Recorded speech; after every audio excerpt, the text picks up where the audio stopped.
First things first this week, for the first time in 15 years, there's no LeBron, Curry, KD, or Kobe in the NBA Finals. We've got fresh teams and stars on the big stage, and this soundbite from Phoenix Suns' DeAndre Ayton sums it up perfectly. Walking into here, seeing Mr. Larry on every poster, it gave me goosebumps. I don't know if I was a part of it or I'm just here to look around or I'm just here for the NBA. I do not feel like I'm a player right now, but I am.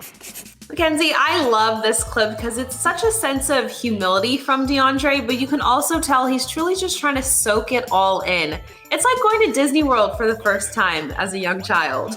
I know, and I feel like this interview really encapsulates the vibes of the finals this year. You've got Devin Booker, DeAndre Ayton, and even Chris Paul who have yet to make it to this stage. And it's just fun to see this moment of appreciation as opposed to the Lakers or the Warriors who've been to these finals, many, many times. But speaking of the Lakers, we're going to be moving on to thing number 2. So LeBron might not be in the finals, but he still has found a way to make headlines. At a recent prep game for his son Bronny, which just so happened to take place at his alma mater, St. Vincent St. Mary's High School, in the arena that just so happens to be named the LeBron James Arena, the 4-time NBA champ got heated when the PA announcer said to the entire crowd that Bronny only got the foul call because of, you guessed it, his dad and where they were at. I understand LeBron getting angry about it, but apparently it kind of went a little overboard, had to give him a few seconds to calm down before he went back to his seat. I would say he's mad about not being in the finals, but you know me, this is just LeBron being LeBron. Here we go again with your LeBron James slander, Mackenzie. He was just being a dad. There are plenty of moments that I can recall my parents probably wanting to run on the court or the field to defend me. So this is not about him not being in the finals, but maybe. But I think he was just being a supportive basketball dad. Yeah, I get the whole dad thing. I really do. And speaking of a dad who is in the finals, moving on to our third thing, we're going to be talking about Giannis getting trolled all playoffs. So the NBA told the Nets to stop. We saw what happened in Hotlanta with the Hawks.